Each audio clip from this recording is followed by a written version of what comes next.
I'm thrilled to be doing another night with the folks at Critical Mass Photo Lucinda with Polly, who's been a major force to make this happen. So I thank her very, very much. I thank our sponsors, which is Pro Photo Daily, Epson, Photo Shelter, and American Photography. We have three terrific presenters tonight: Joanne Chaus, Rashod Tayler, and Walter Pollock. And Walter is going to be going first. But before Walter starts, Polly would like to say a few words. Yeah, hi everybody. So most of you, I'm assuming everybody knows Critical Mass and what a unique program it is. It's really the only competition that you can have your work seen up to 200 jurors all over the world. And this year, I'm excited to say that we have jurors representing 23 countries, and the list is still growing. We have numerous awards. We give away three $1,000 grants. You can ask Rashod about that because he's gotten it twice, right? Um, so we have a solo show award at Blue Sky Gallery in Portland. We have main media workshop scholarship, residency scholarship at SPAO in Ottawa. Photo Nola portfolio review, magazine features, and more. The thing that's really unique about Critical Mass is that photographers from all over the world can submit a portfolio of up to 10 images. And then we have a pre-screening panel that this year we've got 16 on the pre-screening panel. They narrowed that down to 200 finalists. And then that work is seen by all of the jurors all across the world, the United States, everywhere. And then from there, the top 50 are named and awards are given. And every year there is a top 50 exhibition, and the Critical Mass 2024 exhibit will be in New Orleans, hosted by New Orleans Photo Alliance, and it will be during Photo NOLA in December. So we don't have just one winner, we have 50.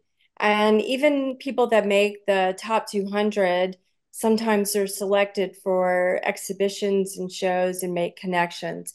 So Critical Mass is all about connections, basically. And registration right now is open until July the 1st. Go to our website at photolucida.org to enter. So thank you for having us, Frank. I love these evenings.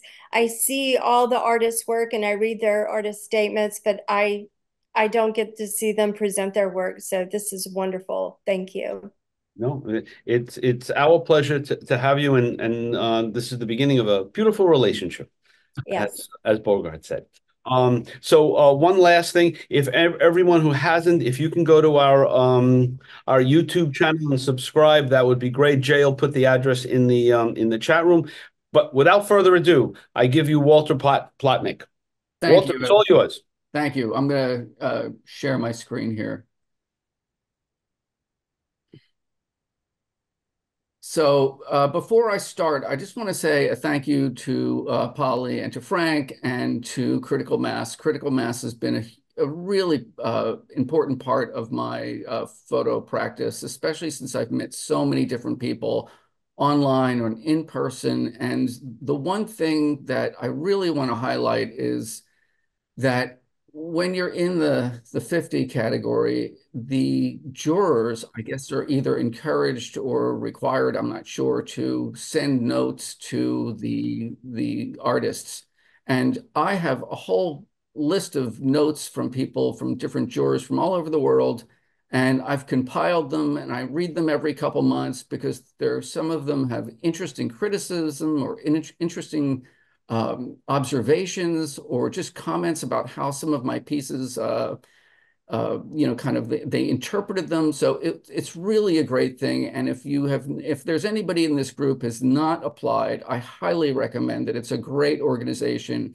And the payoff is that you get to connect with all of these other artists. So thank you, everyone. I'm giving you today kind of a timeline of my career. I hope it's interesting. I'm going to give you my trajectory. So my father, when I was 12 years old, showed me how to process film and print in the basement of our house. My mother was a painter, my father an amateur photographer. So I was the kid from like junior high school and high school that was taking his camera everywhere. So this is like a shot from like, I don't know, ninth grade or something. So I was that decisive moment carrying my camera with me. And this is what I was taking. And eventually, at 17 years old, I got a job, an internship rather, at WMMR, which is Philadelphia's rock and roll radio station. And I met Rick Wakeman and Jackson Brown and Dwayne Allman and and Patti Smith. And Patti Smith came into the studio to give an interview, and I shot my single roll of black and white on Patti Smith, and she was just lovely. Couldn't be a nicer person. For a split second, I thought, well, I'm going to get into radio. I'm going to get into rock and roll. I'm going to get into shoot. And I got to tell you, all of these people were just such egomaniacs. I mean, Patti Smith wasn't, but all the DJs, I was just like, there's no way I want to get into this radio business. And I'm going to, so I went to, these are some of the Patti Smith pictures, which I really love. They're unpublished. I kind of sent them to her, never heard back. But anyway, she's not mad at me in this picture. She's just passionate reading a poem or something. But I went to Tayler School of Art, got my BFA from Tayler School of Art. And when I got out of Tayler, I started doing studio work. And I worked for a couple of photographers for no money and opened my own shoebox studio. And this was an editorial shot for In Search of the Best Sushi. And I put the dragonfly and the Japanese money and the machete and all that stuff. I was shooting all 4x5. You can see the notch codes on the film. So it's all E6. And for like 18 years, I was shooting jewelry and fashion and pharmaceuticals and all this stuff. So, and this is pre-Photoshop. So this is like 2 layers of optical glass with a Polaroid of my wife's hands at the bottom. So I did this for a while. And then during this time though, I was always making art. Like I wasn't just doing commercial stuff. I was doing something artistic in between commercial jobs.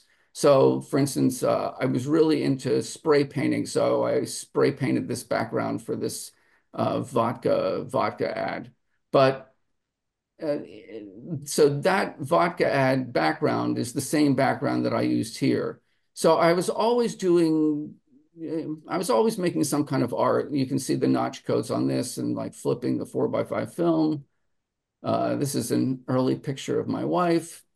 And so after a while, I got out of commercial studio work. This was my studio. It was like I bought a warehouse building in South Philly with a couple other guys, and we each had a floor. And after a while, I was so tired of like showing the label and where's the label and the highlight goes on the bottle of wine and all that stuff. So I decided to go back to school and got my MFA. And I got my MFA at the University of the Arts, which many of you probably read in the news recently. And also during this time, I started collecting fans. And I was interested in the fan grill. So you can see the front and you can see the blades, and then you can see the grill behind the blades. So if the fan didn't work or needed to be rewired, I started to remove the motor and the blades and everything. I developed this big collection I still have this huge collection of fan grills. So if anybody out there is a gallery director and interested in showing something unique, I've got these super cool fan grills.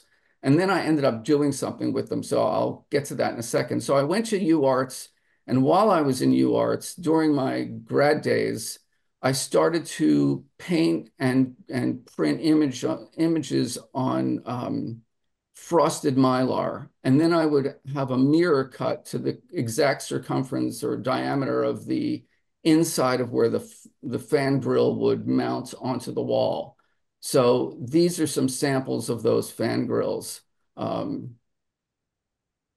And they're just beautiful. I just love them. They're round and they're sensual, but they're steel. So they're just, I spent a long time working on these. And then when I went to UArts, I started taking the fangirls and making other images with the fangirls. This was actually my studio at UArts when I was there. Um, and then it transferred into this. And these were actually printed pretty large when I was messing around with them and working on these things.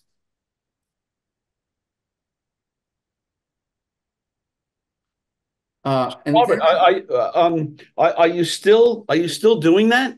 Working I, with fans? I do, but I don't do it as free. I have a few little pet projects that I work on, but the collection is pretty big. And so, but yeah, I still do some, but not at the rate that I was doing them before. Mm. So, like shortly after I got my MFA, I started collecting homeless signs. And I know it's a crazy, crazy thing to do, but I would take a plastic bag with me, and in Philadelphia or New York, I would buy these signs from people on the street. I'd give them like, I don't know, like 10 or 20 bucks for their sign. If I liked the sign, if I liked it, I didn't know what I was going to do with them. I just thought there's some kind of statement, there's something going on with them. And then when I went to Europe for the first time, I was in Italy and Brussels, and I saw these old 17th century buildings that were covered in graffiti. And I was so disappointed. I was like, how come they don't have reverence for these gorgeous buildings? But I started photographing the stencil artwork in Italy and in Brussels. And when I came back, and I kind of had this aha moment where I started combining and mating the homeless signs with the stencil graffiti on the ground. So I'm going to show a few samples of these. Um, So, Walter, like when you come up with an idea like this, how does that fester in your head to say this is a good idea, this is not, and to continue that process? You know, how does that work for you? Do you share that with your wife or colleagues? What do you think of this idea? How does it work for you? Well, I got to tell you, when I would get these homeless signs, my wife was like, "Don't bring these fucking things in the house." So I would have to like take them. So it's very collaborative. So I Okay. took them to an undisclosed location and sanitized them all, disinfected them. But like anything, it's a process. It was like, what am I going to do with the homeless signs, and what am I going to do with these fantastic stencils that were all over Italy and parts of Europe? So this was, it's like any kind of artwork. It's a process. So I ruminated on this. What am I going to do with these signs? What am I going to do with them? And then it seemed to work to put these two together. So, so if there's anybody here that's a gallery director or anybody like that, I would love to do an exhibition of these where the proceeds from the sale of the prints go to kind of like a food bank or like a homeless shelter or something. So I think they're really interesting. I think there'd be great PR about doing an exhibition where the proceeds would help a local community. So anyway, tuck that under your hat. And you ever think of putting together a book on these? You know what? I've got so many different things happening simultaneously. I would love to, but my current work I want to do a book of, which I'll get to that in a Okay. second. So after a while, I became really fixated on the 1939 New York World's Fair because it was uh, after the Depression, but before World War II, where there was all of this design and futuristic stuff in the world of tomorrow, and people were exploring all kinds of interesting design things. So I started collecting images from the 39 World's Fair. And like this one is a letter from my father to his parents when my father was in World War II. So I was just gobsmacked by the architecture and the design that went into the fair. So I did a whole series, and this series was called Reimagining the World of Tomorrow. And oh, by the way, my homeless sign ones, that series is called Sign Language. But anyway, so I worked on these for a while, and also collecting photo booth pictures and from people who were at the fair. So I was a ton of photo booth pictures, incorporating those. Well, And I had an exhibition ironically in Belgium during this time, and I did a crowdfunding thing. I forget the name. It was like the main, whatever that crowdfunding thing is. And I raised money, raised I think $7,000 to ship my work over there and to take a plane and get a hotel room over there. And I had this exhibition of the 39 World's Fair images, and people loved it over there. They just ate it up. They thought it was great. And when you do a crowdfunding thing, you have to give out little promotional things for people who contribute $5 or $10 or $100, whatever. So I reproduced these, but well, actually the top left one is an actual button that they produced at the fair. I have seen the future. But the other ones, I made them up, like the American Art Today or tour guide or going to the World's Fair. So these were little promotional things that I gave out when people were contributing to my crowdfunding thing. So I'm just kind of adding these to the mix here. And then I did a whole series called a circus series. And these were interesting because what I did was I printed these circus or acrobat pictures on clear Mylar, and I took them in the darkroom, and I made these photograms where I was actually using the clear Mylar negative or negative or positive, and then I was creating these images with that. But the difference is when most people make a photogram, they just turn the enlarger light. With these, what I did was I took like 3 or 4 little mini, teeny, tiny little flashlights. And I was using these little flashlights to pinpoint the light and then use these other little stuff to create the texture with the photogram. And so that was this a circus series that I was working on, which was a combination of clear Mylar, photogram in the darkroom with little tiny pinpoint flashlights to light them and not the enlarger bulb. So Walter, when you come up with, again, when you come up with these varying ideas, do you? I'm assuming you tested, and then what gives you the courage, the strength to say this is really a good idea? I'm going to continue this. Like, what's your process as it relates to that? Just as other people are listening, because I'm sure other people have ideas and they waver and not sure. What gives you the commitment to say this is really a good idea?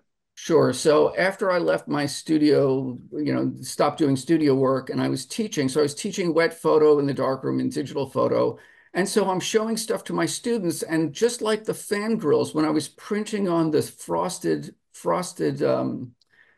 Mylar, and I was using clear Mylar, it was like I stumbled upon this. The other thing is that I'm a huge collector of vintage obscure images, and I love all kinds of circus and daredevils. Like I am so risk averse. I am so risk averse. But when I see pictures of daredevils and people doing crazy stuff, I just love that. So it was like stumbling upon this and thinking this is really interesting, and it grabbed my attention. And then, like many people on this Zoom call, many people do work and it sits in a drawer. Like no one sees it. It's just, so and this is what's great about critical mass is you get to take stuff that might be sitting in a drawer and show it to people. So, and like many people, I'm a solo guy. I do this stuff on my own. I don't have a big community where I live. So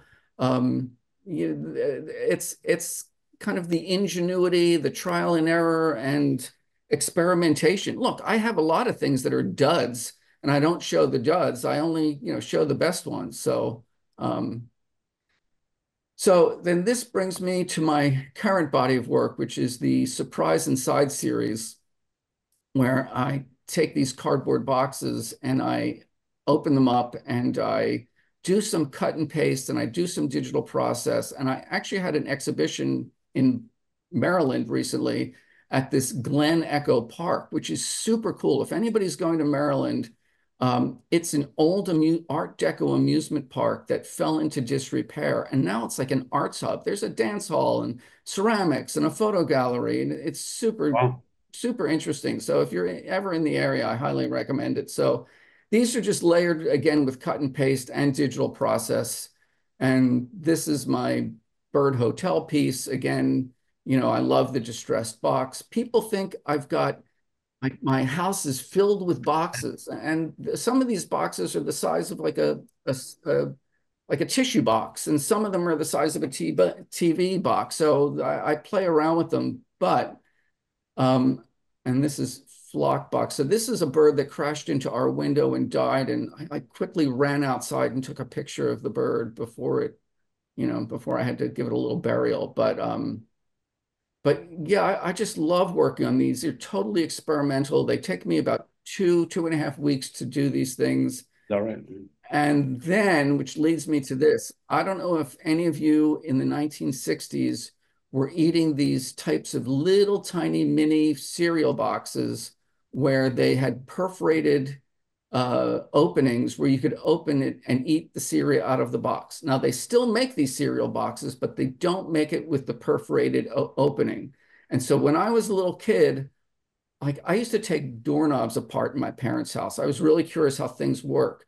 So I love these boxes. So when I was like 9 or 10 years old in like the late 1960s or whatever, I would take the boxes and I would open them up. Like, who designed this? I mean, who thought of this idea?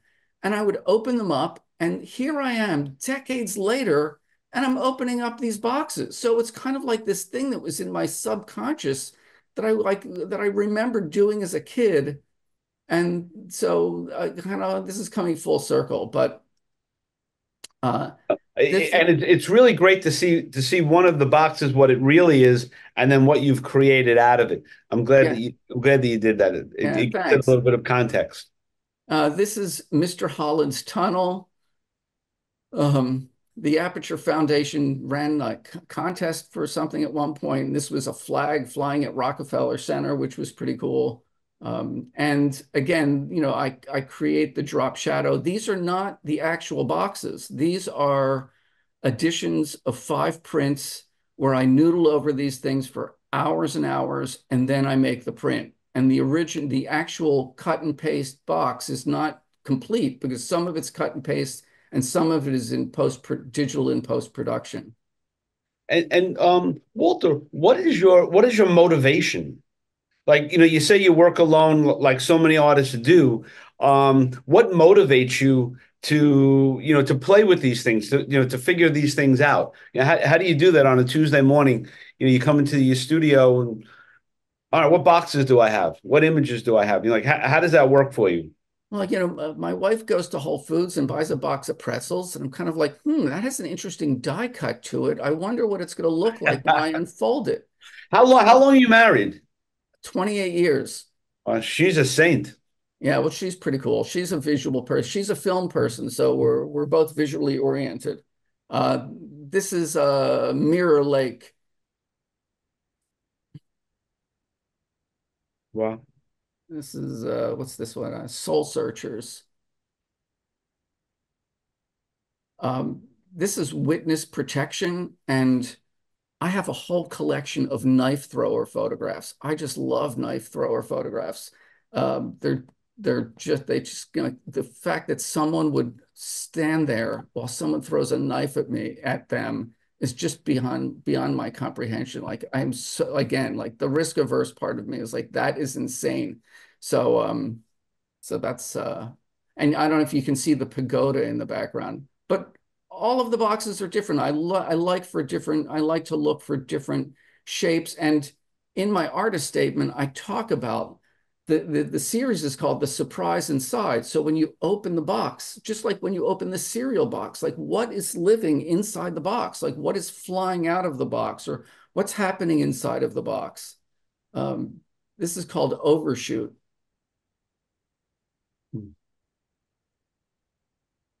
And it's interesting how you've done it, because so many of the images just work perfectly with the shape of the box, Mm.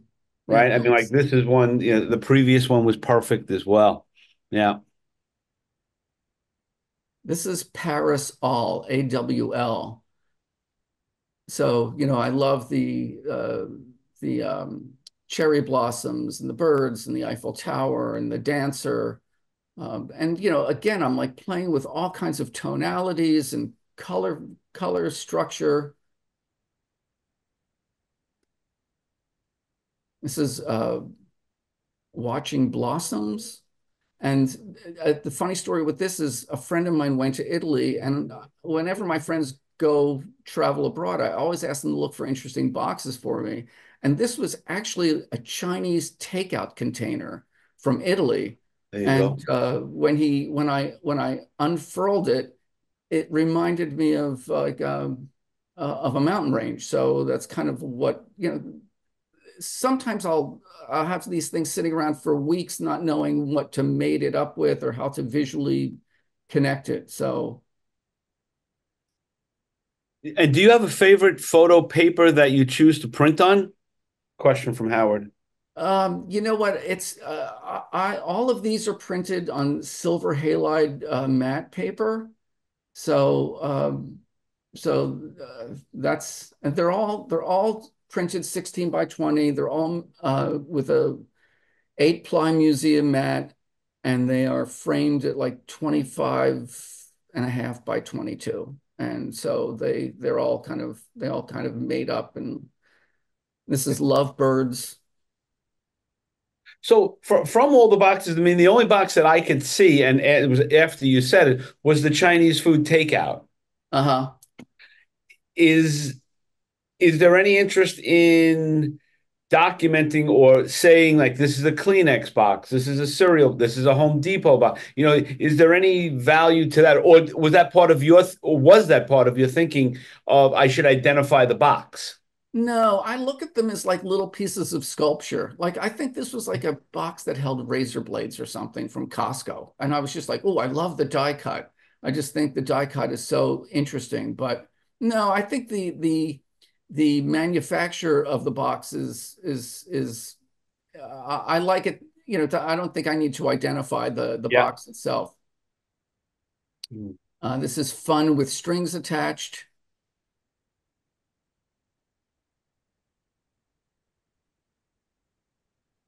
This is silhouette swing.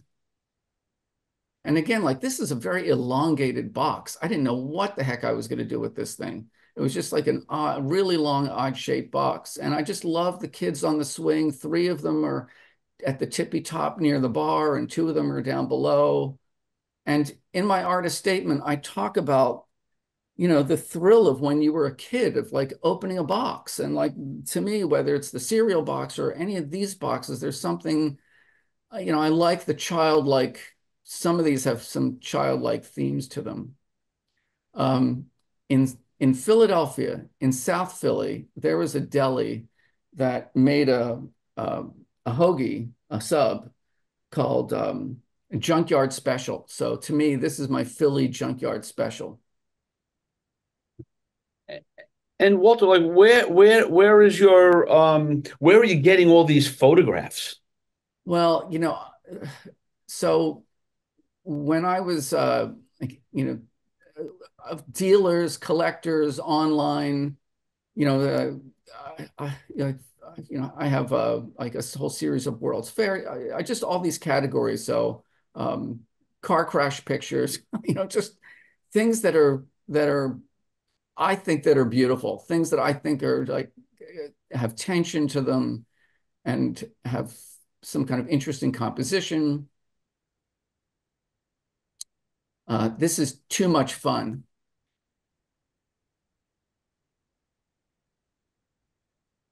But is there an archive you go to get the images, or is it garage sales? Like, Well, it's a combination of dealers and eBay, and okay, I have friends who now they know that I have friends who know that I collect vintage pictures of Philadelphia. So people say, "Oh, I have this great image of the Benjamin Franklin Bridge with that with the nuts and bolts being inserted." I'm like, "Yeah, let me see it. I'm interested." So it's a combo platter. mhm. This is a really interesting shot. This is Leap of Faith. And I actually bought the 4x5 negatives for this. And the girl who is jumping through the hoop on the left side, she's breaking through the paper. And on the right side, her feet are off the horse and she's completely through the hoop. So I just love this shot. And, I put it on a cardboard box that had the ridges, and I put the circus tent in the background. And so, How do you, and Walter, how do you actually print on the texture on the boxes? well, some of them are not printed on the boxes. Some of them are digital overlay. Some, like I might print the circus tent on the picture, um, or do like a cut and paste where I'm layering it on there. But Mm, some of them are overlay. okay. So again, I have all these magician pictures. So this is Abracadabra, and I love the guy's face in his torso there, the magician. And the background is super cool because that was an actual magician's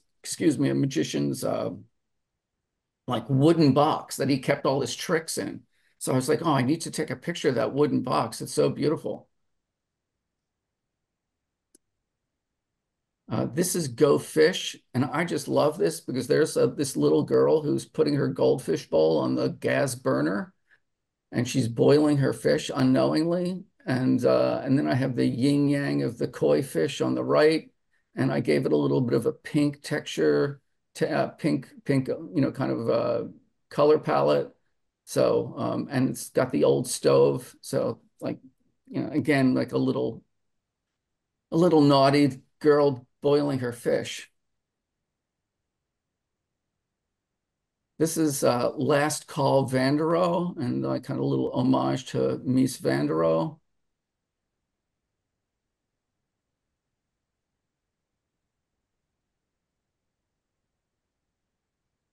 This is Holding Pattern, incorporating the paratroopers and that super cool spiral staircase that goes up to like a lookout tower.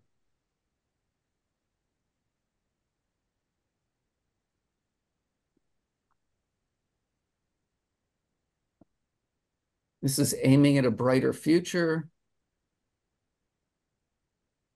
And one quick thing about this one is that, again, going back to Italy, when we were in Italy, my wife needed to go to the pharmacy to get some like Tylenol or something. And I walked in and I didn't realize that in Europe, all of the over-the-counter and probably, prescription boxes all have Braille, which is a super interesting thing. I never realized it. So I was like, well, let's buy this box and let's buy this one. I didn't even know it was. They're all in Italian.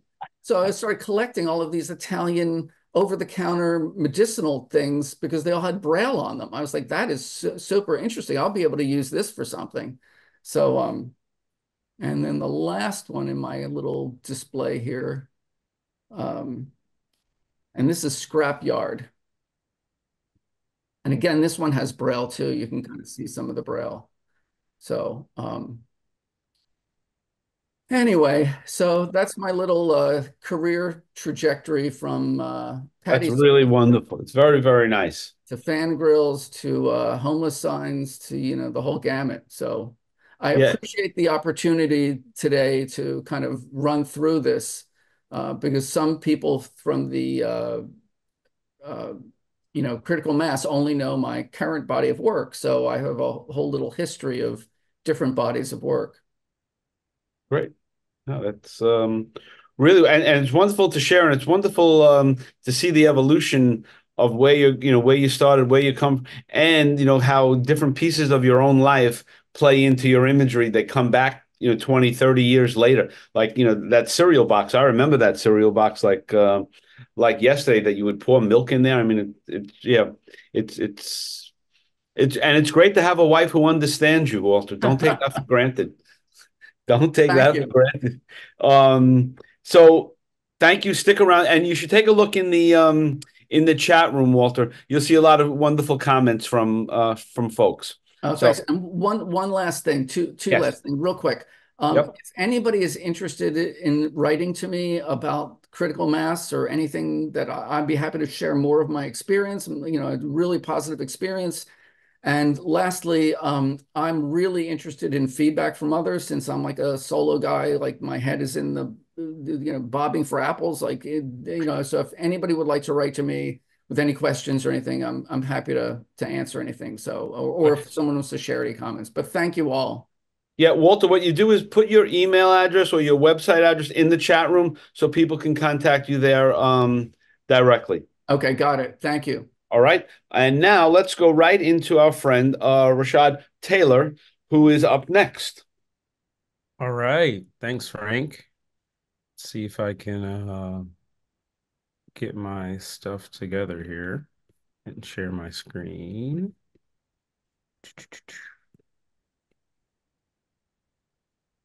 And just for everyone, we're going to bring everyone back at the end and we'll open it up to questions and comments that you could ask the artist, ask Polly, anything you need about critical mass. Oh, okay. Let's see here.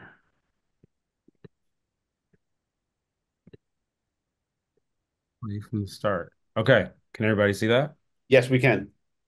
Okay, great. So thanks again, Frank, for the opportunity, and obviously a big shout out to Polly and for Critical Mass, right? Because I wouldn't be here without that. So um, I guess I was a two-time top 50 winner. I would say, Critical Mass has played a huge part in my career in terms of, I think for me, honestly, it was kind of just like a launching point with the work that I'm doing now.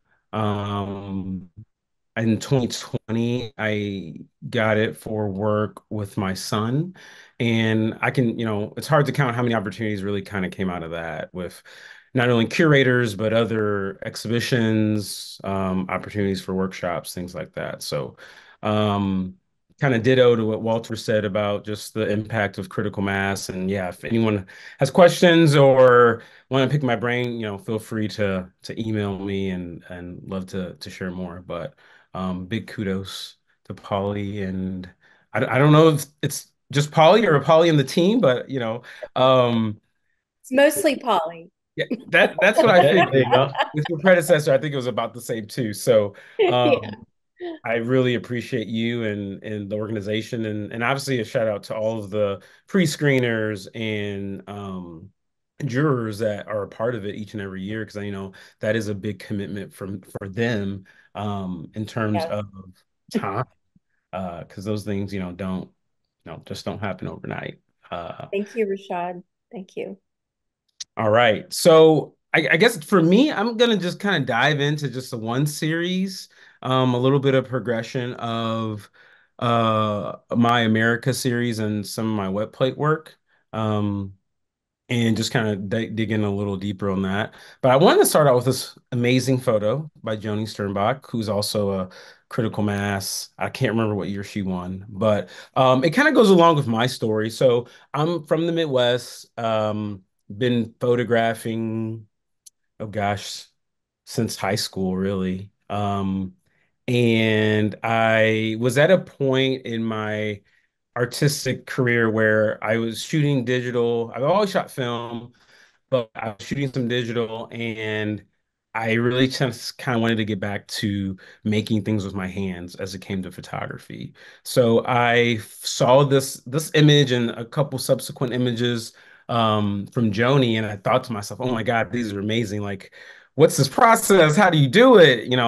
I wanted to know all the things, right? So I did some research and learned about the wet plate collodion process, which is the second photographic process behind the gyrotypes. So it was popular in the from about 1860 to the turn of the century.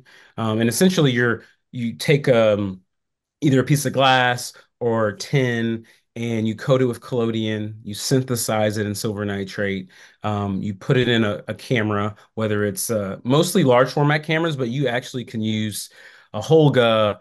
I've seen, people make a custom camera to print on barrels and things like that. So and then you develop it with fixer or potassium cyanide and wash it, and you get really this one of a kind image. It's really, images on a screen don't do it justice because the detail is just immaculate. It is, and especially when you look at ambrotypes, it almost looks really kind of three-dimensional. So I was just kind of in awe of the process and wanted to get back to, making things with my hands, this whole thing about, I don't even know where half my pictures are. They're on a hard drive somewhere that no one will ever see, right? So I just really wanted to get back to just making stuff again. And I stumbled on a gentleman by the name of Dale Bernstein, who is a photographer.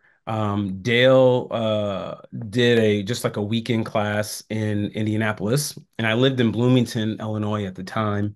So I made it's just a couple hour drive and took just a 2-day weekend workshop with him. And he was just wonderful.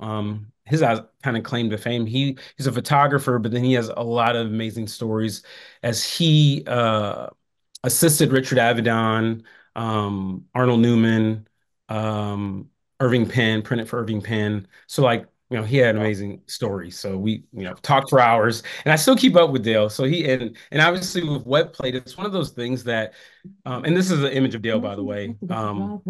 Actually, one of my first tint types is this actually. So I'll kind of go through my progression of just my tint type work. And this was in 2012. Um, but with wet plate collodion, it's a process of, once you try it, you get hooked. So, it took me 6 months to get all build the tanks and get all the chemistry, I ended up getting an 8x10 camera instead of a 4x5 because I wanted a bigger plate. It's kind of a lot to go through. So Dale was really instrumental of me, bugging him, calling him, emailing him for 6 months to figure it out.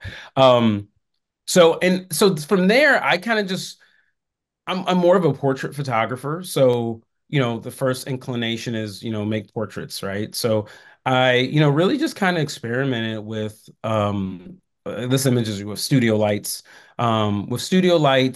and just kind of figuring out the process, honestly. Just a lot of trial and error, a lot of bad plates. These were some of the decent ones that I made coming out.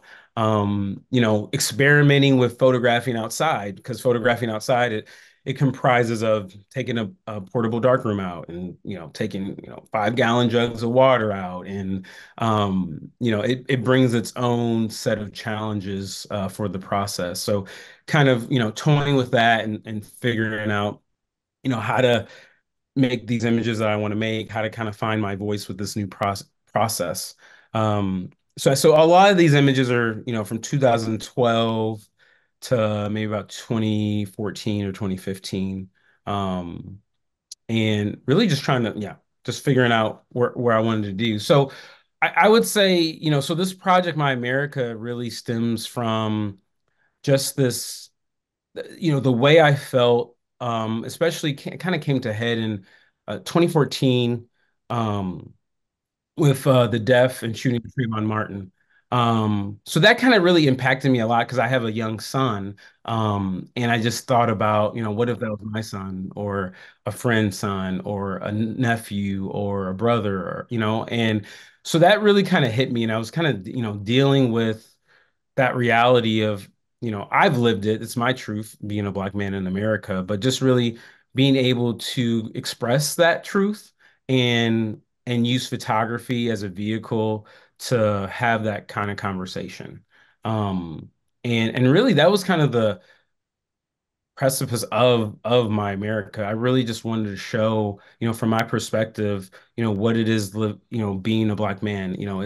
Um, it's something that is it's an everyday thing for me, but I don't know if a lot of people really understand what that is. So for me, it kind of goes back. I'm really into history. So this is the image, a picture of Frederick Douglass. So if you didn't know Frederick Douglass, he was an orator, abolitionist, probably one of the most famous people of his time. He was and also a freed slave. So he sat for over 160 portraits. So he's the most photographed person in the 19th century. And really the thought process for him was that in this time, so we're in the 70s, 80s, 90s.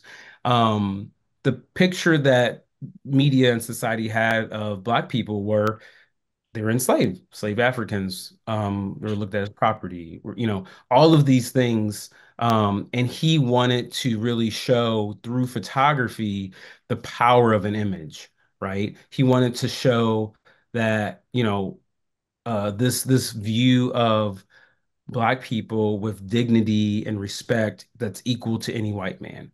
And Rashod, with, yeah. I just want to ask you a question. As you go into a project like this, how do you convey the importance, the discovery to your son? Right, because you're going into it with your own life experience, and now you plan on documenting this important subject as a family matter as well. Like, how do you convey that to him? Like a dialogue between my son. Yes, that piece of it, and then going out and shooting. Yeah, I mean, I think for this project, it's a little different than the other one just Right. because this is more a holistic view. Because I kind of touch on family, but I also touch on military. I touch History. on history. I touch on some of the systems that are in place, like institutions. The institution of the police. You think about even just redlining and things like that. So I think of these institutions that date back to this time. So I mean, indirectly, obviously, it affects him.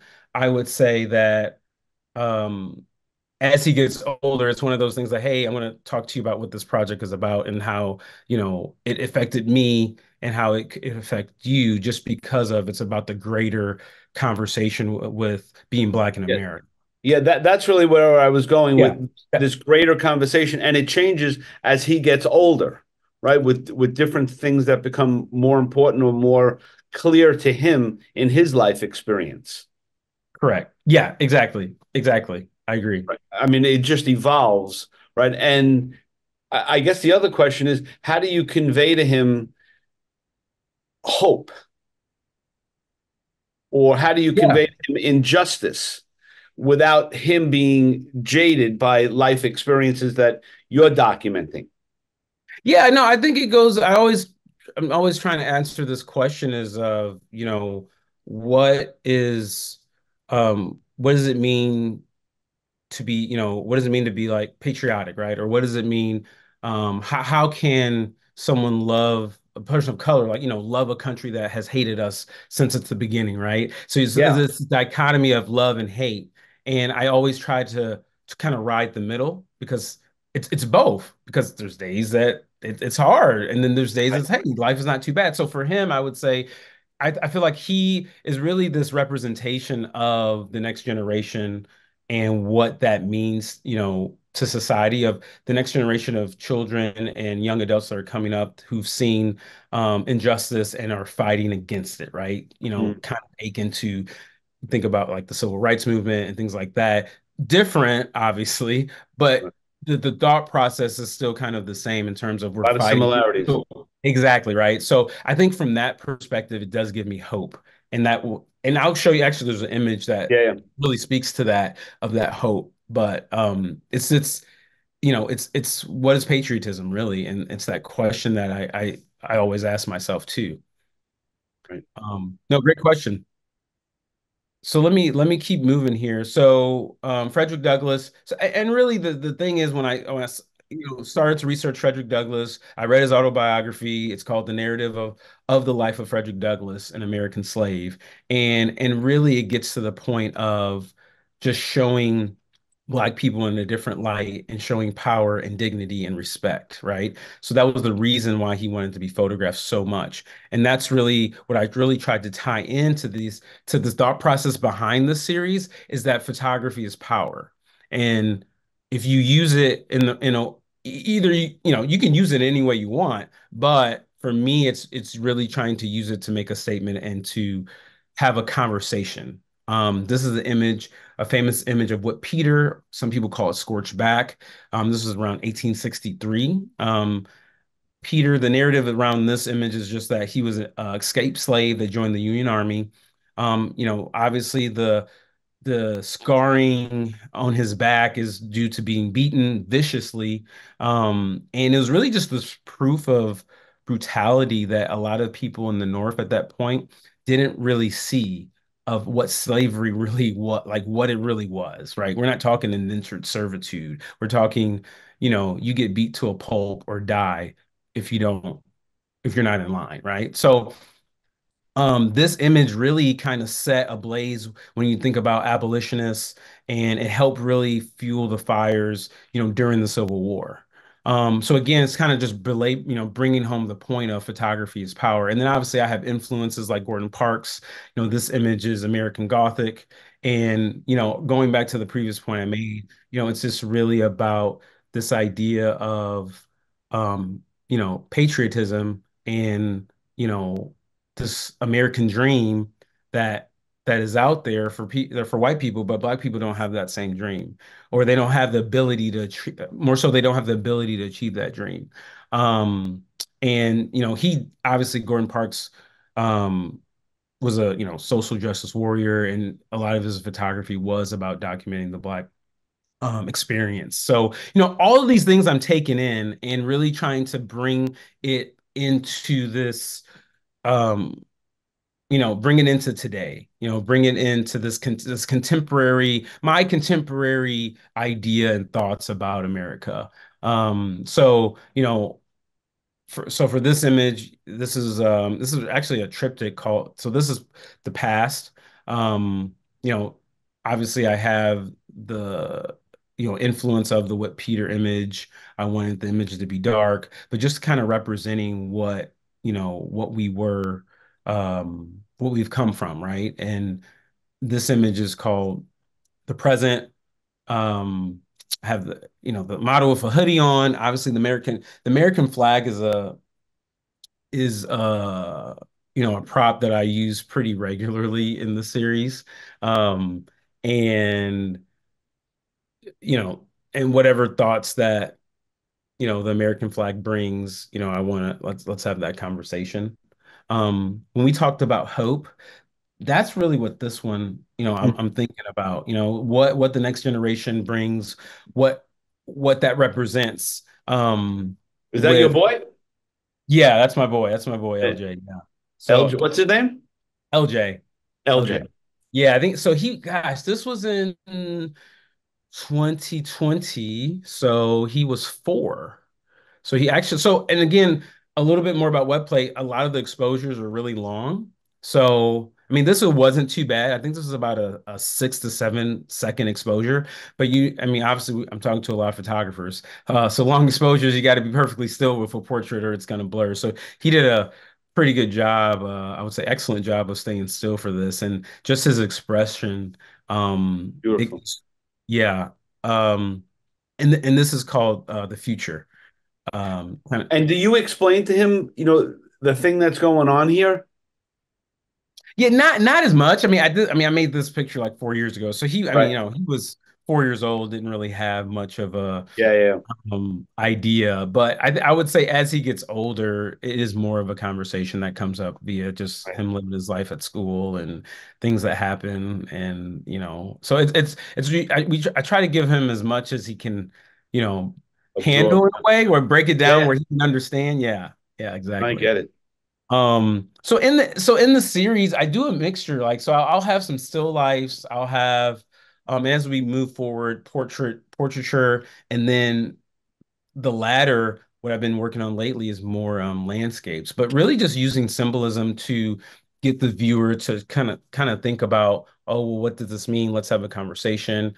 Um, because for me, like I have my own thoughts and reasons why I put certain things in images, but I'm really interested more into what the viewer thinks and how the viewer interacts with the images. What feelings does it bring up? What experiences or experiences, you know, that they may have not had, and maybe they can think about, oh, I wonder how someone else feels about this.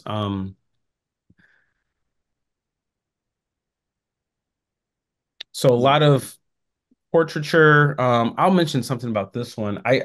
and again, I'm really interested in history, so I'm thinking a lot about. So there's a time in history where Black people couldn't even own firearms. There's laws against Black gun ownership, even though the Second Amendment was in place.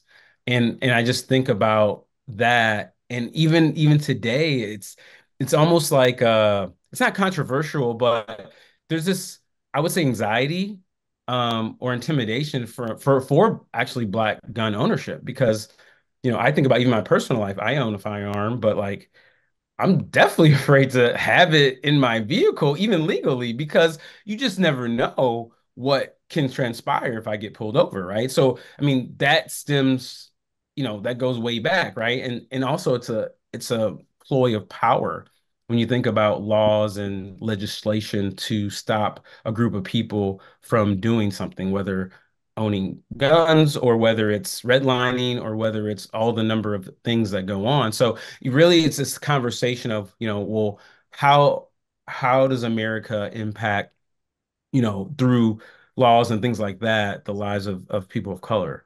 Um, and let me keep moving because I do have a short video here. I just like this one just more so because of the juxtaposition of I just think about the American flag and how it's fragmented and how it's, you know, you can see it's there, but there's a lot of things going on around it. And, I just liken that to kind of our situation that we have. Um, this image is called Protector. I think about Black women and their role in society. And, I think Malcolm X had a quote about how Black women are the most disrespected people in society. And, it's almost like they're, second class citizens too. And I don't know, this image for me was just wanted to kind of show a woman with power. I think about there's this famous image of I think it's Huey Newton from the Black Panthers. It's an image of him with a shotgun and a spear, but he has this like wicker chair in the background too, which I just adore that image. And I kind of stole the cheer idea, obviously. Nothing's really done. Everything's ever obviously been done Everything's before, already but been done, but Dean. just this contemporary look of it was interesting to me with that one. And here, let me keep moving. So I want to kind of transition to this real quick. So I had the opportunity to photograph a story for National Geographic on Black military families. Um, I'm gonna. So wait, who's helping me with this? So I need to do new share. How do I share the video? Jay? Jay, yeah, Jay's the. Did I hit new like Okay, new so share? I you think I have to remember new share, share. advance, then video. So you have to currently stop your share at the moment. Ah, crap. Okay, Now you can do the share screen, then go advanced. got it. But anyway, I'll talk. I think I could do two things at once. We'll see here.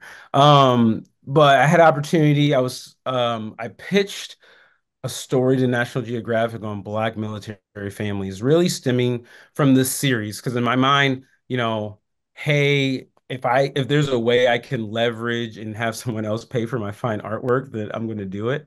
And I figured out an opportunity to do that.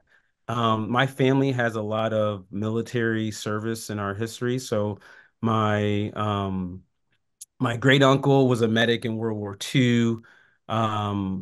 Oops. My and then I have cousins who served in the military. So there's this, you know, thread of military service. And I think that also, even in my family, but I see that in a greater sense just in Black America.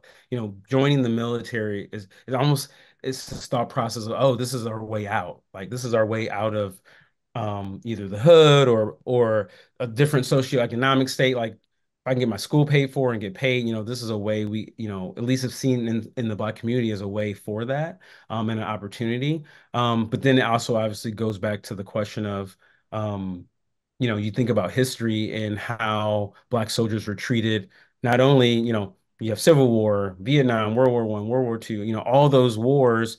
And a lot of time, in most cases, they would be able to fight for America and also die for America. But then when you get back, you're treated Right. as second class citizen. So it's really, I'm really interested in that question of like, why would someone do that? You know, like why? Like, I mean, I never did military service, but even my family, it's like, wow, like let's talk about that. Let's, investigate that a little bit more. But here, I'll show you this video here. I hope everyone can hear it. I'm gonna turn it Yeah. loud. Good. Yep. We're good.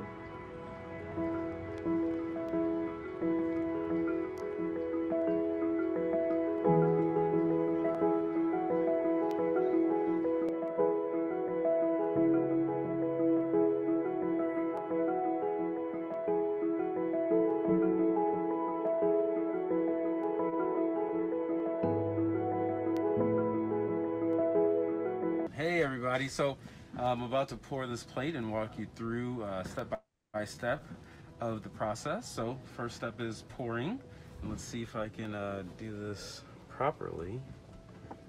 So you pour in the middle, in here, in the silver, one solid motion. Leave that in there for 3 minutes. All right, so left it in the silver bath for 3 minutes, and now I'm going to take it out. And the silver reacts with the collodion, and it makes an emulsion. So I kind of wipe off the excess a little bit more. Just make sure there's not any more silver there. So close this. Just metering at 1 second to 1.3 seconds.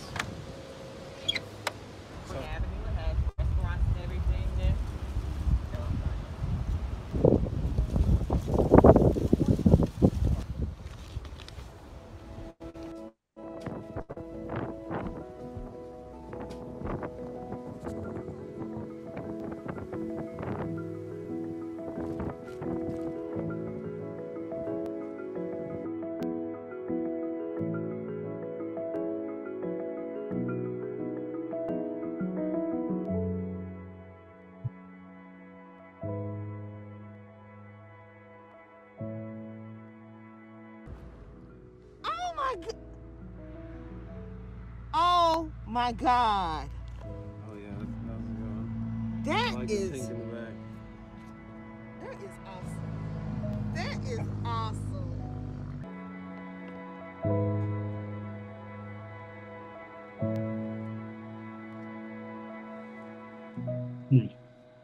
Right.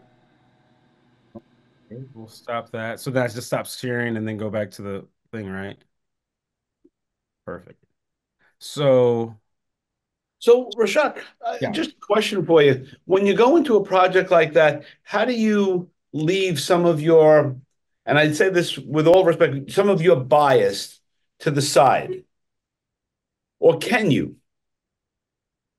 I mean, that's a good question. I would say, I mean, the story was more set up portraits, Yeah, yeah, yeah. and then I did some landscapes. So I would say, I feel like we all have a sense of bias, whether we admit it or not, right? Absolutely. Yeah, yeah, yeah, for Yeah, sure.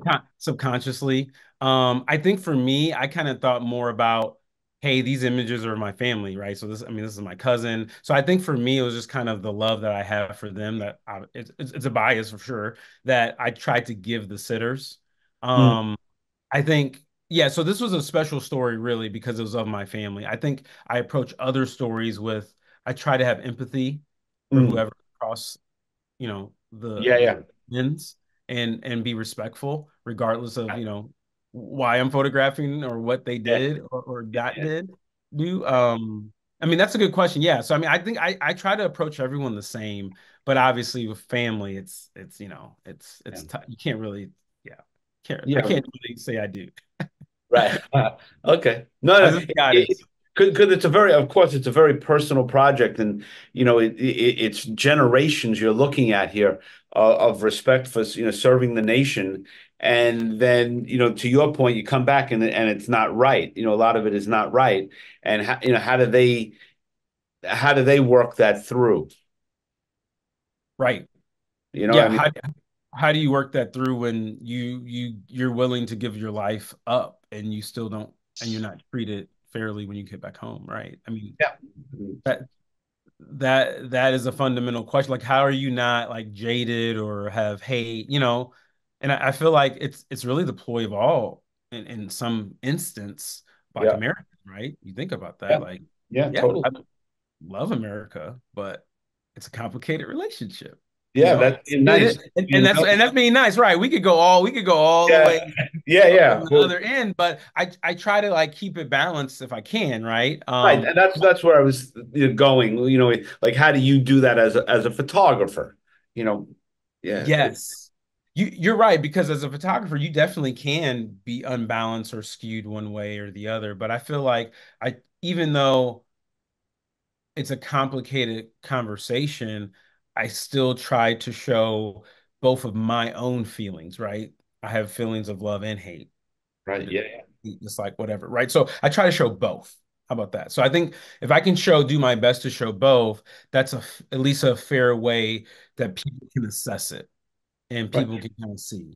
yeah, Um, and I think having an awareness to it is half the battle, right? right, To whatever whatever the subject matter is that you come with as you're shooting that subject. Yeah. right. Yeah. So again, like, so these are my cousins. Mm, Um, their father is in the army. His father is in, oh, no, sorry, their father was in our Navy. His father was in the army. So just a long string of military service. So, and the story was more so it wasn't just about my family, it was about other mm. Black military families too. But the images that ran were just of, for the most part, my family. This is an image of my cousin. So I took that opportunity to kind of be able to talk to my family more about their experiences in the military, and obviously to be able to make more imagery for this series, which I mean, for me, it worked out well. Um, Yeah, and and you go ever ahead. think of doing interviews with your family? Yeah, I have some. I didn't do it properly. I mean, I think a lot of it we kind of talked a little bit about the family. I made a family tree, and then I just a lot of car conversations that I probably should have recorded. But I definitely can go back, especially as I develop this more. I think that could be a item that could help Yeah. as I move forward. But I know I got just a minute here left. I wanted to. This is kind of the newer work with the series that I've been working on. So this is an image that was taken on Ossabaw Island. So Ossabaw Island is an island off the coast of Georgia. It's about a 15-20 minute boat ride from Savannah. And I was put on to this area by a friend of mine. That lives in Savannah, and was just kind of like, hey, this is a cool place. You should check it out. I know you're into history. And I took him up on it, and we went out and I made photographs. Ossabaw Island, it was a former plantation. Back in 1763 is when the first enslaved Africans were brought there. And it was a place. Oh, this is just an image of me behind the scenes. Mhm. Making actually, this image was, I was making that image before. And that's kind of the aftermath. But this place was known for the indigo production and also shipbuilding. And then later, and after, in the 1800s, it was more, the chief crop was cotton. But really for me, it was just kind of a way I could go to a place and really try to feel it. Because I think about this idea of just capturing the beauty of a place Mhm. and what that feels like and how to translate that in the image. And also, I think about the pain and things. So the interesting fact here is that there are no graves on this island, which was really weird to me. So there's no marked graves, and the historians there, they're like, you know, the only bodies that have been excavated from there were natives that were dated back to like the 1500s. Um, but it just begs this question of like, so there's people in the ground, and it's just this weird feeling I get when I'm there. And sometimes you can kind of see, and I think it adds like there's this ghosting that happens. So this is an image of tabby houses, which were the slave quarters. Um, but it just gives me this eerie feeling when I'm there. It's almost like the ground like is, is calling out. And staying there at night is a different kind of experience Wow. too. Um, I mean, you can see the stars, but there's like no lights out there.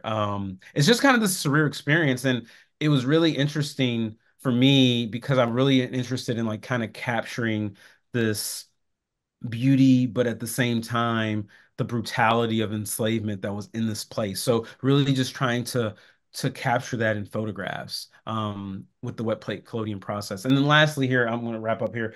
I should have started this in the beginning, but I use the wet plate collodion process because for me, it really is a way to interweave the past to the present. It's like a bridge. So Yeah. I think about what things were like in the 1800s and turn of the century, and I think about the people, I think about the government, I think about what systems were in place then, and I think about how some of those same systems and things are still interwoven into our society and institutions now. So this is really kind of, I use the process to kind of bridge that gap and to give it more of a contemporary view of these places that, back then looked a certain way. But that is it. That's no that's that I and I think you'll see what Jamie just wrote. Go to the chat room. But There's a lot of okay. really like nice comments and power, the powerful content that you have there. So that's really really wonderful. And your storytelling, gets us there as well, which is really has a value. So Thank you. so everyone stand up, then sit down, and now we're ready for Joanne Chaus, who is also a beneficiary of the great, great organization that Critical Mass is. And the stage is yours, Joanne. Alrighty.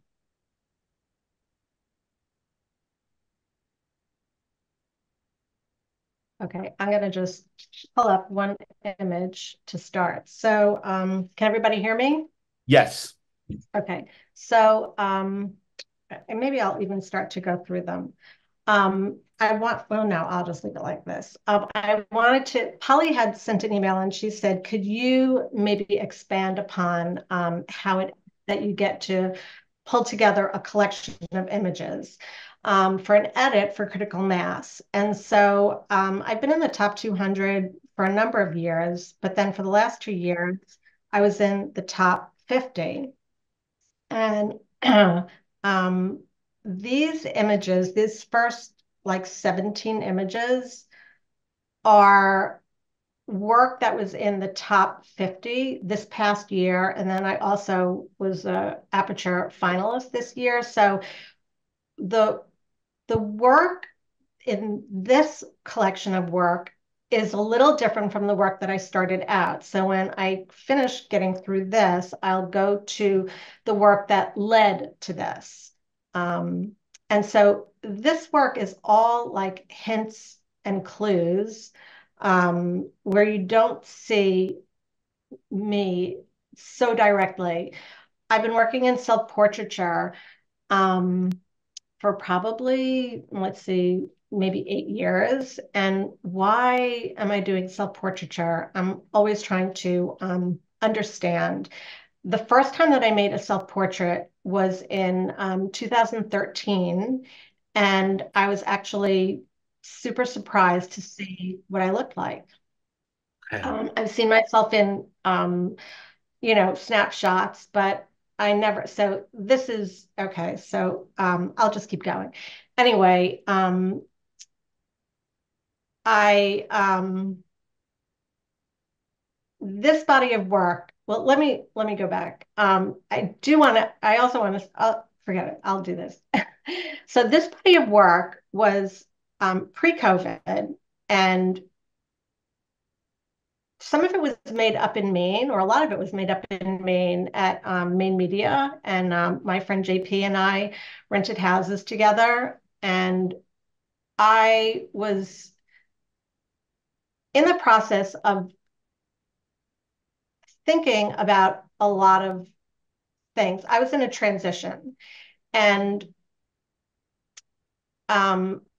I had been accustomed to just being in the shadows. I never took portraits of anyone.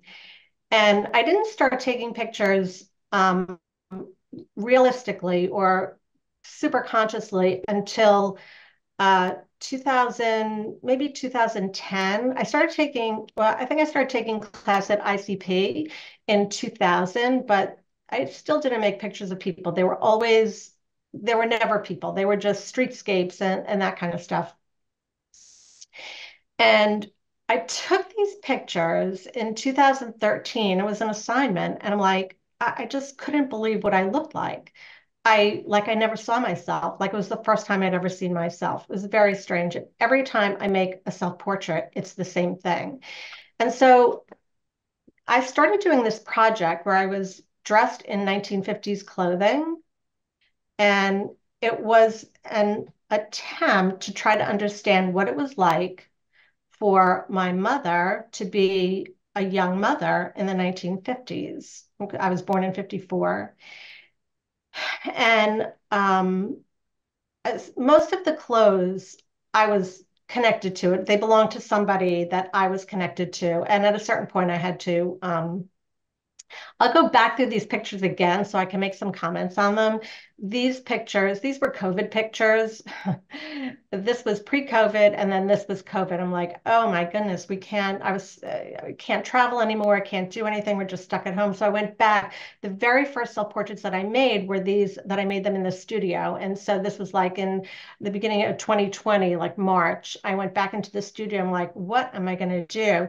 And this is a really interesting, I just want to point something out in this picture and then I'll go back. That newspaper that I'm holding, my mother lives in Florida, and I was at a Russian market with her. And I picked this newspaper up because I just thought it was interesting, not realizing that that was 9/11 on the front of that newspaper. Anyway, just a curious thing. Anyway, Joanne, just one question. So is part of this whole process, these portraits, therapeutic for you as well? Totally therapeutic. Yes. It's like when I began making pictures of people, I made pictures of my family, my mother, my father, and I remember I was taking a workshop at ICP, and the Susan Kleckner was the teacher, and she was going. I gave her a ride home, and she said, oh, make pictures, make pictures, make pictures of your parents. And in my mind, I heard her say, I wish that I had pictures of my parents. My parents are gone. And so I kind of took that as a mission to, and I didn't really get along with my parents very well. I didn't know them very well, and we weren't a particularly close family. And so I don't have any of those pictures here, but through the process of making the work and then going home, I only shoot digitally now. I used to shoot film, but these are all digital. Through the process of going back and spending time with the images, you can read into them so much more than you can see when you're just there. I mean, some of these are, they're all performances. Yeah, and speak to the subjects or speak to the images that you've decided to take. Why that one? Why this one? Why, in the bed, why the kitchen? Why, Okay. why that? Okay. I'll quickly go through and then I'll go back to the beginning because this is the end. These are the most recent pictures.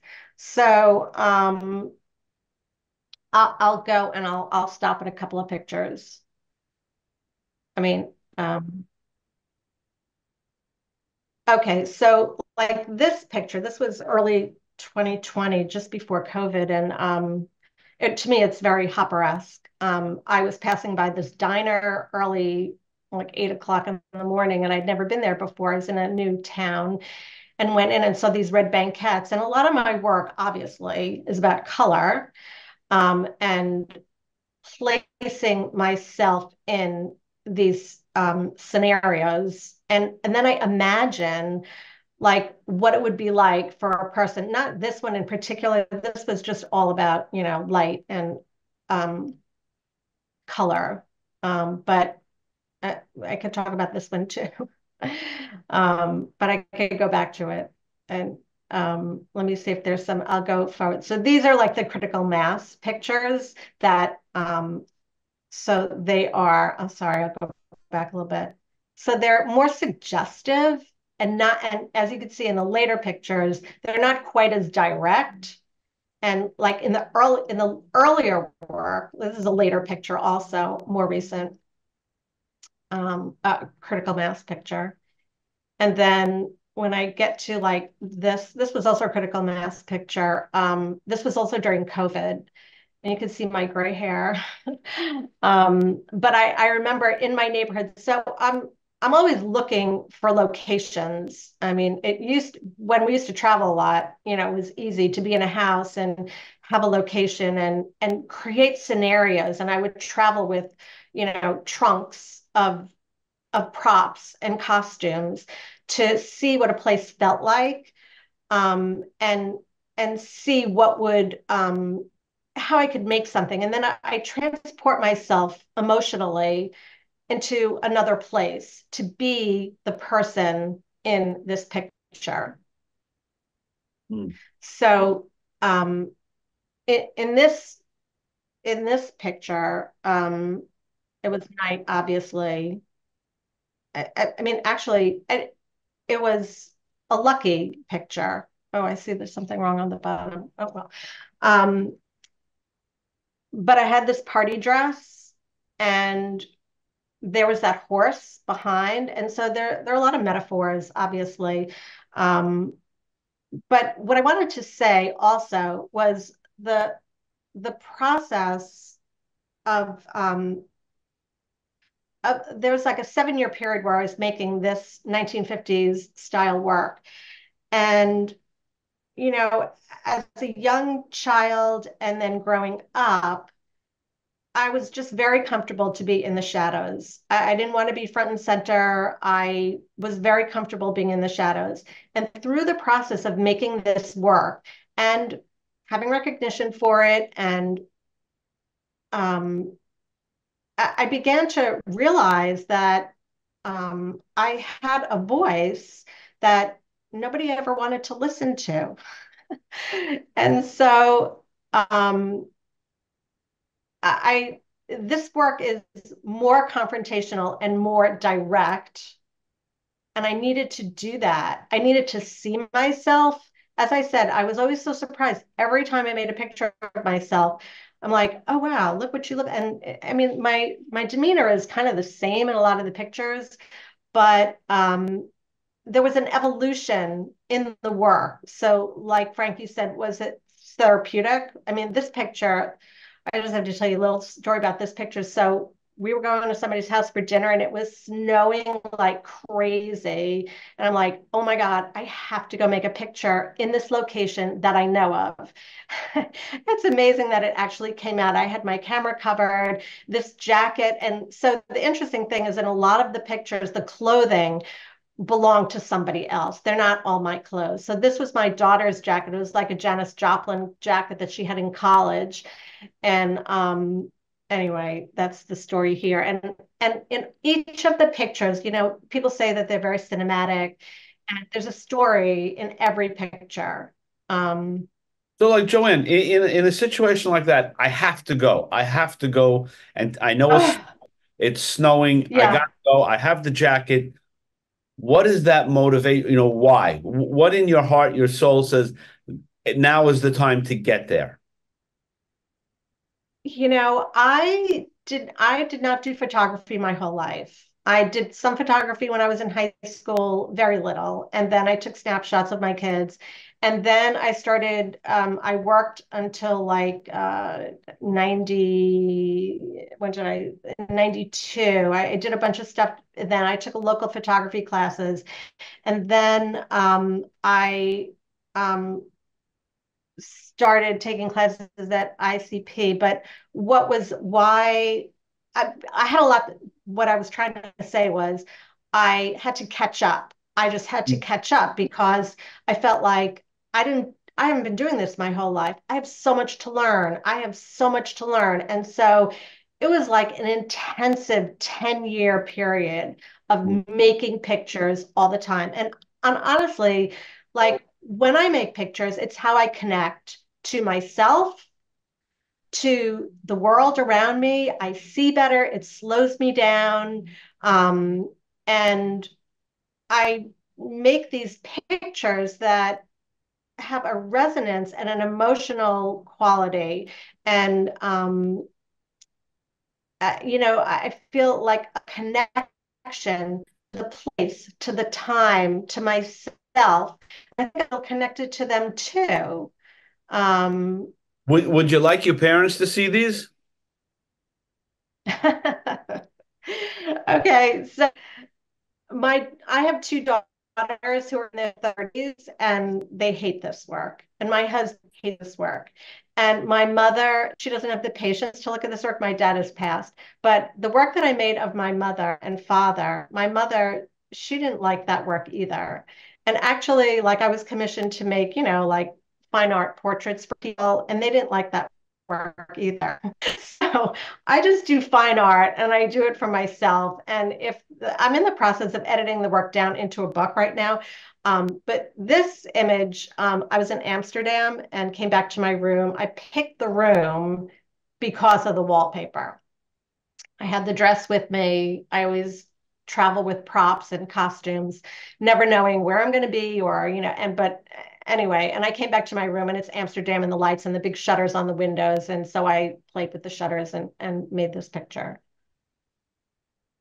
What am I trying to say in the pictures? The understanding of what I'm saying always comes after. I just don't know. So this picture, I was running late and I forgot something in the house. I was at a workshop. I forgot something in the house. And when I came back, the car had been parked on the street. And I'm like, oh, look at those reflections. And so I just got into the car and rolled the window down a little bit. And that's how this picture got made. Yeah, and the reason I asked that sort of personal question is because these images are so personal.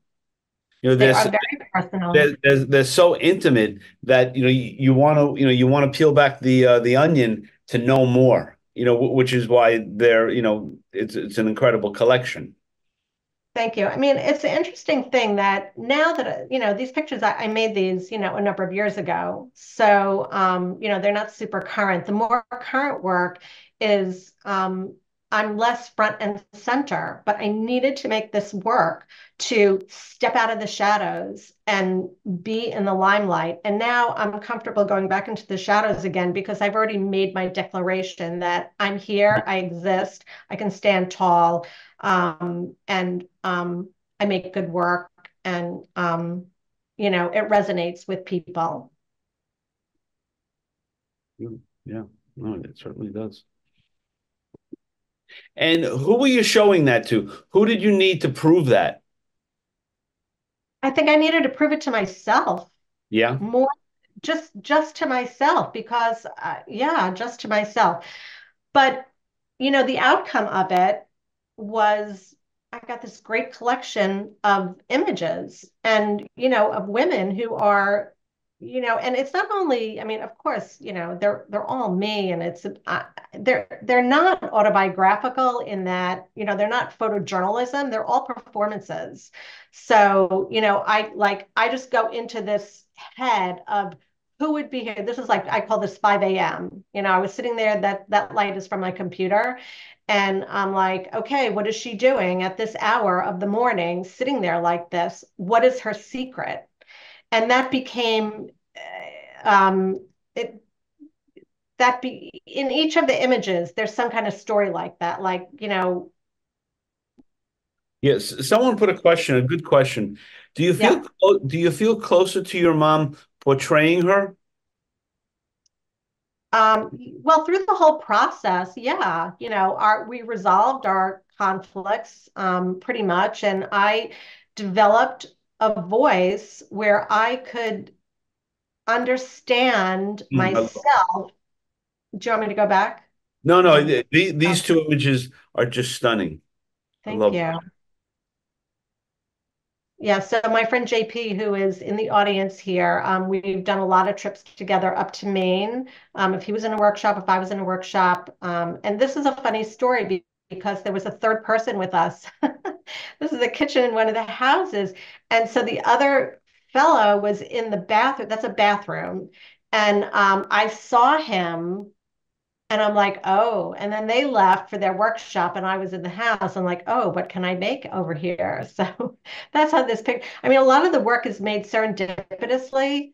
In this image, I had bought that pink chiffon, it's like a nightgown, I guess. And I had this pink satin uh, blanket that had belonged to like my mother-in-law's mother-in-law. And I just like, I have to make a picture with this. What can I do to make a picture with this? That's how some of these pictures have come about. And is this project over now for you? Are you continuing it? Like where are you with this? You know, that's a good question because I think that this is probably going to be like my life's work. I remember speaking to like a mentor at one point, and she said to me, you know, some people do self-portraits their whole life. So this was at Madison Square Park in just recently. They had this exhibit. This woman had these tool sculptures in the middle, and I had this tool from years ago, and I'm like, oh, I need again, I need to go make some pictures by the tool before it comes down. And so I couldn't have access, you know, it was fenced off, but I'm like, and then I saw these beautiful holly trees. I'm like, oh, that's kind of cool. And so I put this on my head and then it got stuck on the holly leaves. I'm like, well, that's a cool picture. I mean, I don't know if it's a keeper, but and this was very recently, the last trip that JP and I went on, and I invested in some lights. So this is with a strobe. I'm not sure if it's a keeper either, but these are so new. I don't know where they're going to fit.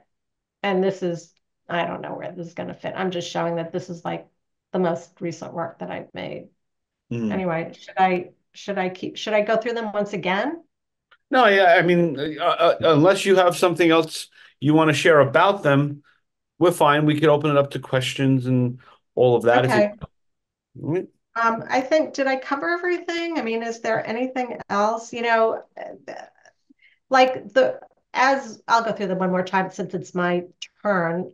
You know, the work is just, it's very psychological, like, um, you know, somebody helped me write a statement and said, you know, the images are still, but the psyche is in motion.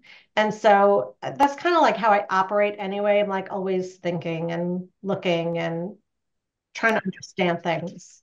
Anyway, if anybody has any questions about any images, this image was uh, I live right near the Hudson River, and so I get really or eastern light, and this was, and I saw my shadow, and the thing on my head is like the lamp that's on the wall, and so the whole thing is just like this crazy shadow. so is most of the shots that you take, Joanne, are they just sort of you come upon it, or do you say, I want to take a shot like this? No, most of my images, I come upon it. Like this picture right here. Again, I mean, it's in the same room and I get the same Eastern light, but that painting was made by my daughter when she was a teenager. And I have it hanging on the wall there. And I think this was during COVID also. It's like, well, how can I make a picture with this? Because it's so beautiful. Um, This was also during COVID, I think, or just after COVID. You know, I lived near the Palisades, and there's a lot of bushes there. This was on Martin Luther King's birthday, and my granddaughter was over, and I had this cupcake left over in the freezer, and I took it out, and we sang happy birthday to him, and then she left, and I'm like, oh, look at that. Look at the shadows on that plate. And made a few pictures of that. This was like little train figures.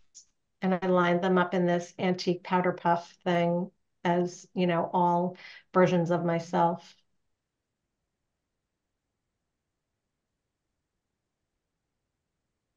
Anyway, I could stop sharing. Yeah, yeah, do that.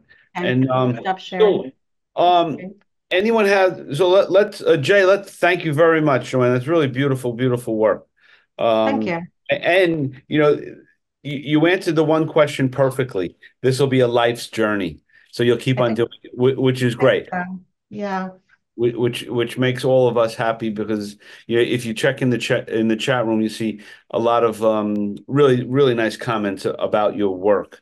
Thank you. Uh, Can I just say one more thing, though? I just want to yes. thank Critical Mass and Polly and Photo Lucida and this community. This whole community has given me so much, and I hope that I've given to it also. And I love how we share so much, and it's like the way that we all think and looking and creating.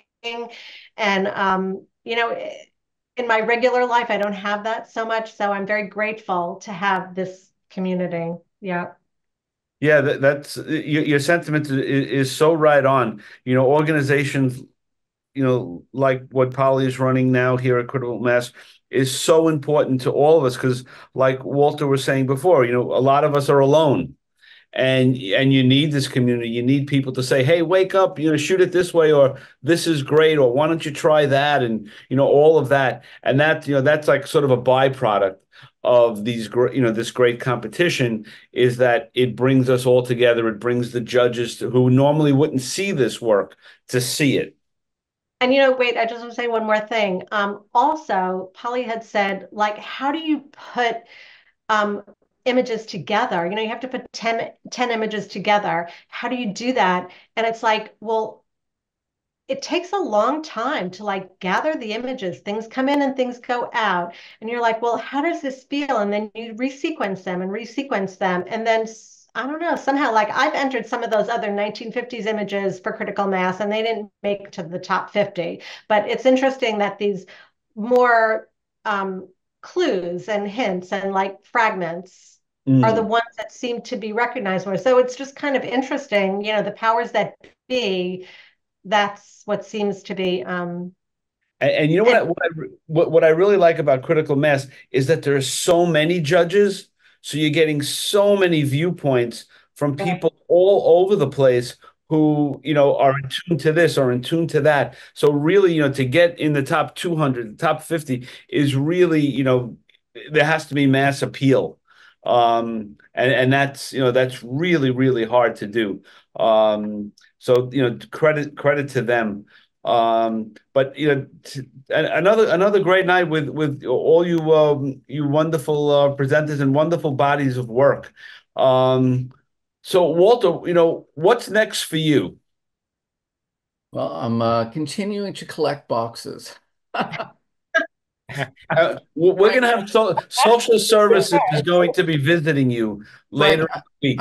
I have to say, you ask really great questions of all of us. I just think you're very insightful. It just great, and thank you for hosting. And it was just interesting to hear what your observations are and your questions are.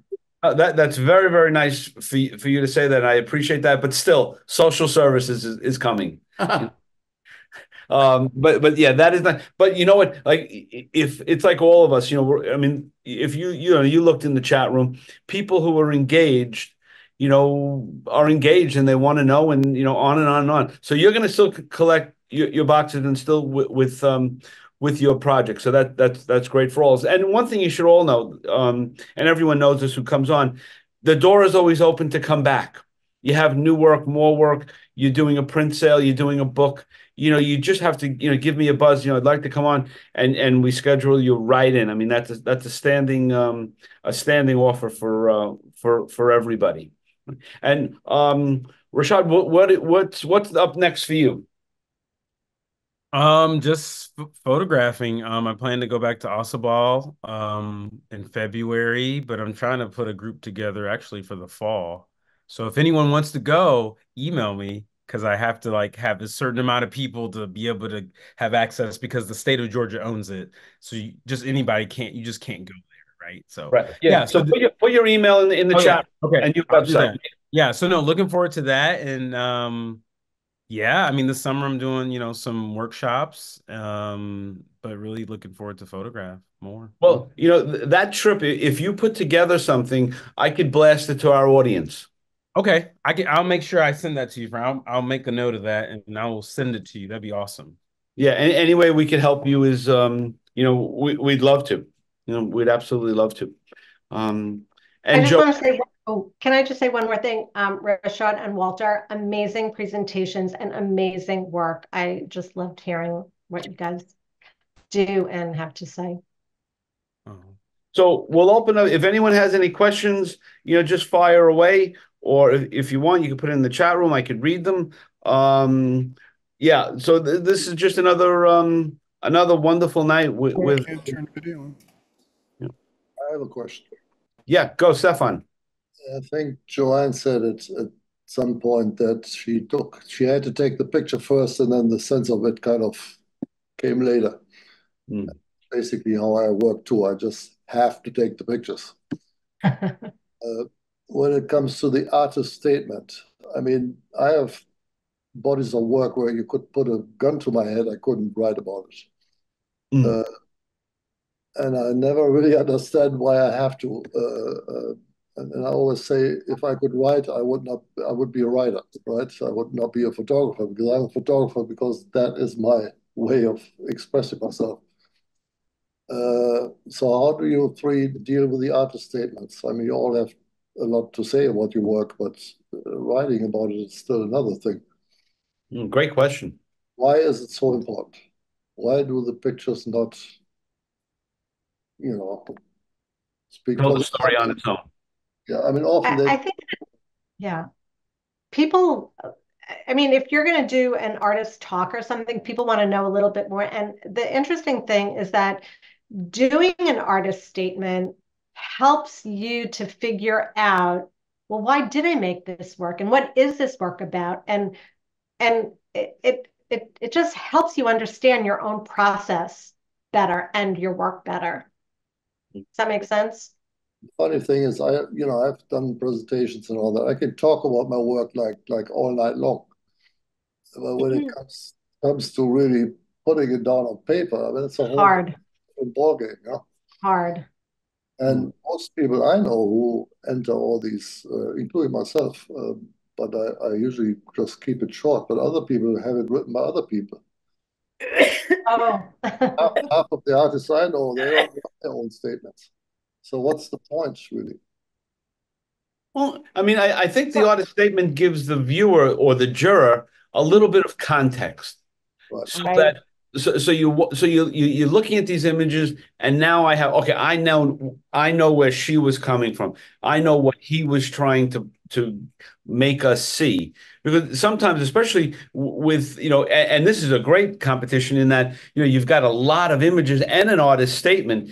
It gives you it just gives you a context versus just unless you're a sports photographer, right? Where, all right, I get it, and not to diminish sports photography, or you're covering a protest, you get the story, but there's nuances like listening to Walter and Joanne. I mean, you really get an idea like where they're coming from, and Rashod talking about his family. There's that piece, and that for me, as the viewer, as the juror, gives me an understanding to say, okay, I get where they're coming from and why this is so intimate, on so many different levels. I know it's hard, Stefan. I know it's really hard to write, 3 paragraphs for. I mean, and you have to see a critical mass. Some of the descriptions are really long and really well thought out. And Well, we changed that this year. There are only 250 words for an artist statement. Okay. Oh, so that's But good. I think that the important thing is maybe the body of work that you submit is very clear to you. Right. But it helps when you look at something and you're starting to make thoughts and assessments. and then to read the statement and to see how the work is reflected, and if you have a clear understanding. It's also, especially because critical mass accepts so many different types of work, it's not always clear in what the process is, I mean, I know what a collodion process is, so I would know what Rashod's work was, but I don't know necessarily how, Walter prints those images or has the images on the boxes. And sometimes those kinds of questions are important to answer for somebody looking at your work. Yeah. I think it's really fundamental. And if you could get it down in those 200 words, even better. And it's a good exercise also for writing a creative brief.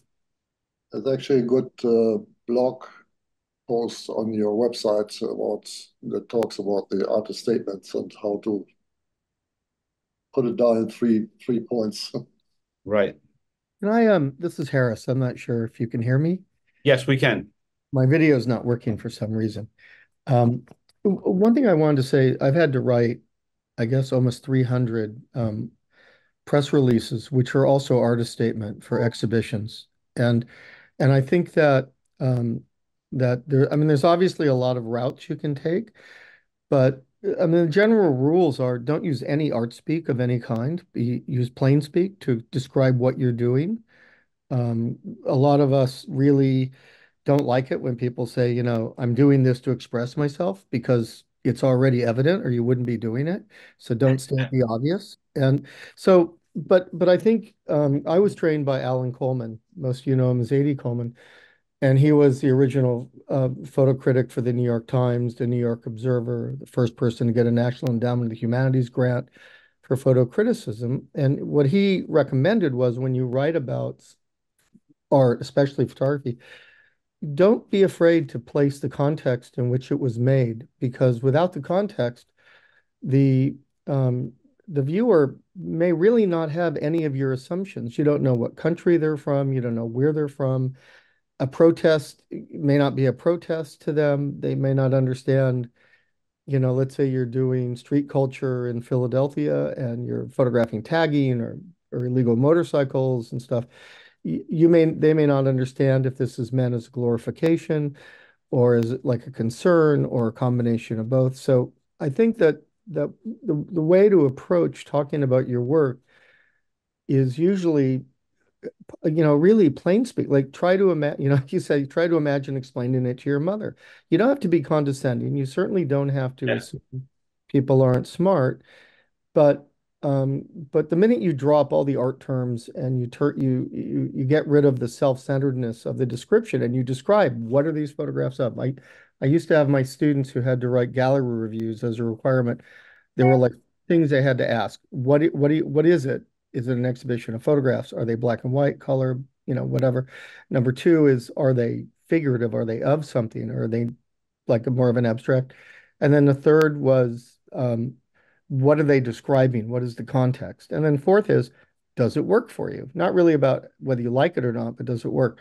And when you do that to your own work, it's really quite edifying and it's a lot of clarity, and it helps you to understand what people who really may have no idea what you're doing.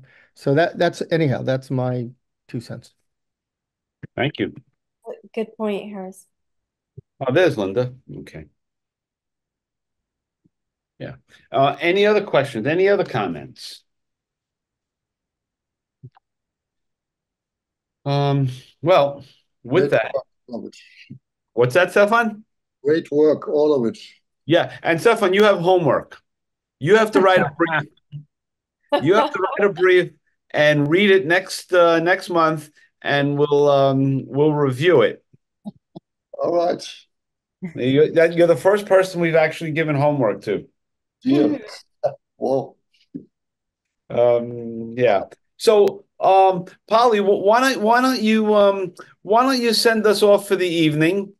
And Should I sing a song, or how am I sending you off? I don't know. Can you tap dance off?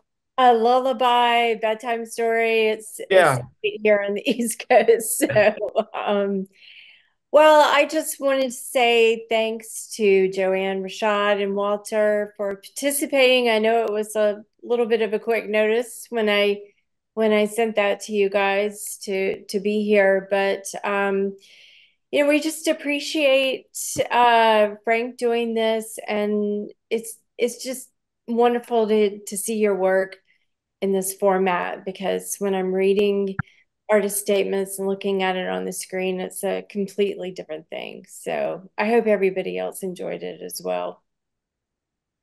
Great. Well, and we thank you, Polly, for organizing it, and we'll do it again. And if there's anybody here, who wants to present, please reach out to me. That's an easy thing. And I encourage everyone who has work to enter that competition, because it is probably the most prestigious one we have. And I thank everyone. Also, I have to ask you, if you can subscribe to our YouTube channel, that would be a great help for all of us. So with that, we will see you guys down the road.